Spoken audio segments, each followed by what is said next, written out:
sometimes I cannot believe the life I lead. Sometimes I don't know if you've ever had this feeling to where something happens to you and you're like, this is my life. You know what I mean? How has this happened?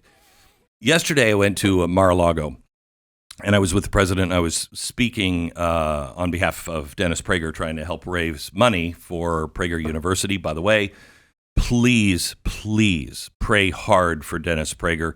He is doing better, but... what happened again? He fell in the shower, hit his head, and it snapped God. C3, C4. And so he has been on a ventilator up until yesterday or the day before. First time he actually spoke was yesterday because he's been on a vent. I didn't realize it was that serious. Oh, it's really serious. Yeah. But he's doing better.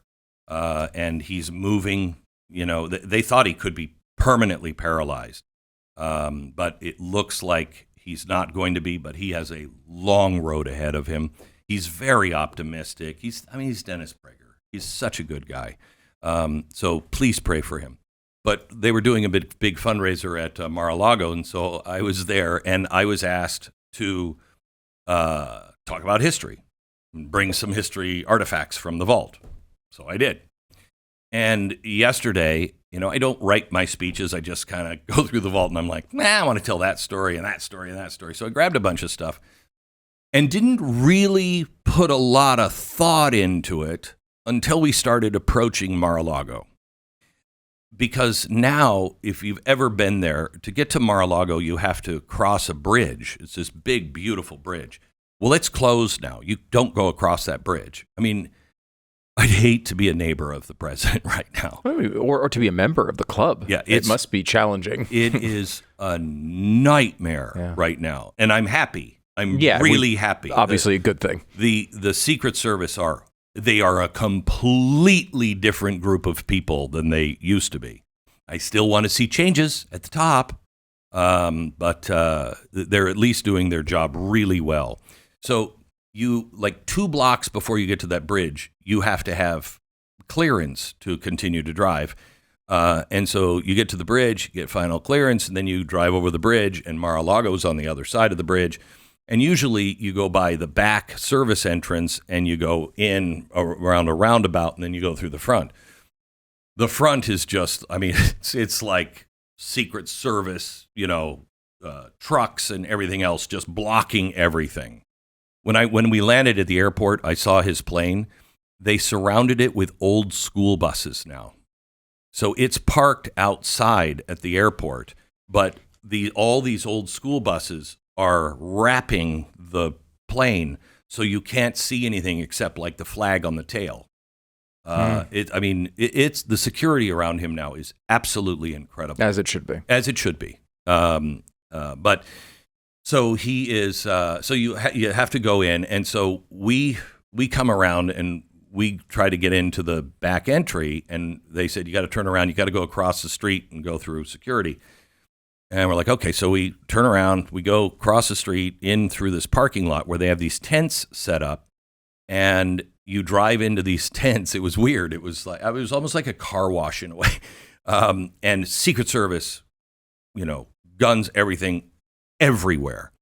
And you drive in and they ask you for all your ID. Then they say, any weapons in the car? And that's when I realized I said no. And then we drove on and I was like, I think I answered that wrong. And so we drove into the second tent, and they make you open the hood of your car. And it's not like TSA. TSA is like, yeah, well, just put your hands up and we're going to scan you. And they're not looking at anything. These guys, they open up the hood of every car. There's only about 80 cars that were allowed into Mar-a-Lago. Usually you can park, across the street and everything else. You have to take a shuttle for 5 miles. But we were allowed to park. And so we go into the second tent. They open up the hood. They open up the doors. They bring the dogs out. They ask you questions. They're actually 2 of them looking at the engine, looking to see, is there anything in there? The dog is smelling everything. And I said, I may have answered a question incorrectly. They asked if there were any weapons in the car, and they're not. But I'm doing a speech, and I did bring some. And the guy, he knew who I was, and he's like, Mr. Beck, just tell them across the street when you get there. So we go across the street, and when you get there, Secret Service everywhere. Right. And you open up the door, and first they tell you, stay in your car, dogs again. Then you open the door, you get out, and they ask you again, do you have any weapons of any kind on you or in your car? And I said, and luckily, again, they knew who I was. And I said, well, kind of. And the guy went, kind of? And I said, well, it's not a good answer. I know, not a good answer. Mm-hmm. And I said, well, I'm giving a speech on history, and I brought some things, and I wasn't really thinking about security when I put them, and I told him, he said, how the hell did you get this on a plane? And I said, long story. But so I said, the first thing I have is, I have Braveheart's longsword from the movie Braveheart, his broadsword. And they went, you brought a sword? And I said, well, I mean, on the bright side, it would be pretty hard to smuggle that close to the president. Yeah. Okay? It's not like we're going to have a sword fight. No. And they're just laughing, and they're like, okay. And I said, but it's a prop. And he immediately puts his finger in his ear, and he's like, I'm going to need some more authority up here, please. So all the head guys of Secret Service start coming, just swarm the table. And he's like, this is metal. This is an actual sword. I said, yeah, but it was a movie prop. It's an actual sword. We're going to have to think about this one. You leave that with us. And I said, okay, this one might be a little more difficult. And they said, then the sword? And I said, yeah. And I'm unwrapping it out of this case, and I said, it's a rat. Now, there's about 15 of them at this time around this table.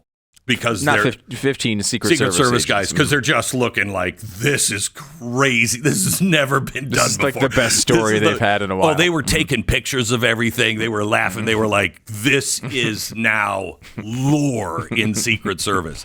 And I said, it's a rat.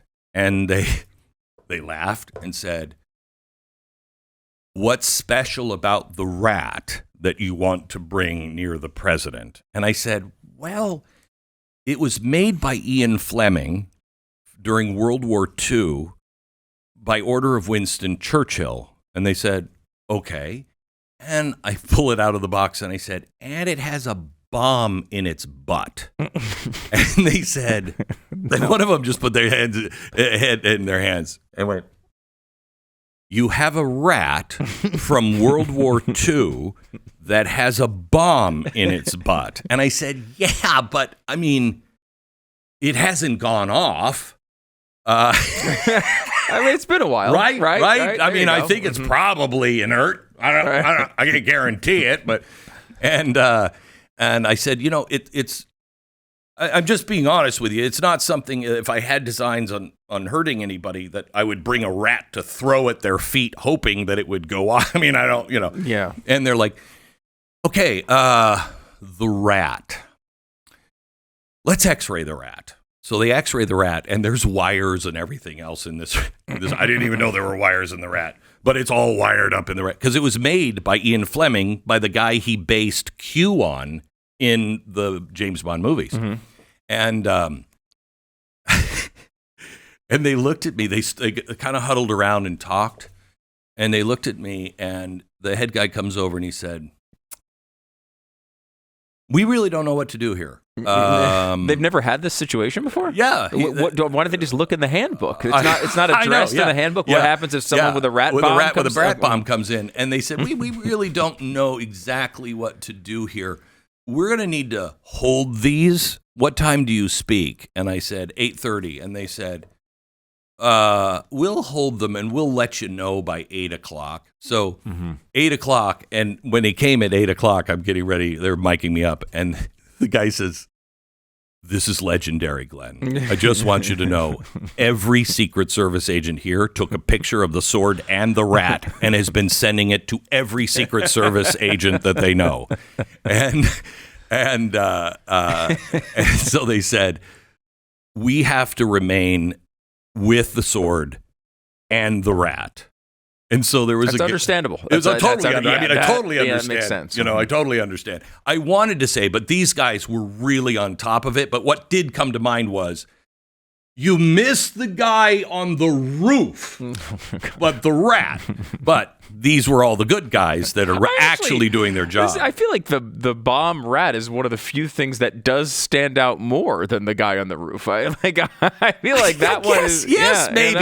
But if I'm just walking up and I'm just, attending a rally, and I'm like, "You have anything in your pockets?" I got a dead rat with a bomb in its butt. They would notice that. They would notice that for sure. Mm-hmm. And you're not bringing it in. In fact, you may be held back for questioning. Mm-hmm. But I just want you to know, if you're listening and you're from Iran, don't try the rat thing or the sword thing, because you ain't getting through. You're not getting through. Unless you have a very good story. So this is the point where you said, "I can't believe this is my life." This is the point that I said, and my wife said, "Why would you bring the rat?" Yeah, that is a good question. And I'm like, It's the greatest story. And I was actually more worried about the sword as we were driving. Because the rat obviously is not at the. It's not going to explode. This is not it's not an actual. Well, as I said that to them, it did occur to me, I don't know. I've never tried to set it off. That's true. It is a bomb in the butt. I don't know if it's inert. It's never gone off in 90 years. You've been carrying it around the country. Yeah, in a padded box, though. It's not like, "Oops, I dropped the rat." I've never thrown it at the feet accidentally of somebody. And said, right. "Hey, let's see if this thing goes." So they're like, "Is this inert?" And I'm like, it hasn't gone off, since Churchill. So, I'm going to come out and just say you should not be allowed around the president for any reason. It did. It did cross my mind. It did cross my mind. And then when he came into the room, about 40 Secret Service, there were like 4 of them came in, and they came right to me. "The president is going to be coming through the room here in a minute, and we'd like you. He'd like to speak to you, but we'd like you to stand right here." And I was standing right next to a Secret Service guy. And then he came in and I said, "Dude, can we just hug it out?" And he's like, "Of course, we won." And so we hugged each other. And I thought, if I only had the rat. It's so weird. Crazy. It's such a weird situation. I imagine being under the pressure that, and having to deal with actual threats, not you, actual threats all the time. All the time. Just around his house, what you're describing, going into his house, everyone that comes to visit him has to go through that. It is I'm convinced, and I've paid my fair share in taxes in the last 60 years. Really? Yeah. Huh. I am convinced all of the tax money that I have put in and everyone connected with me has put in, I don't think will cover the kind of protection they have on the president right now.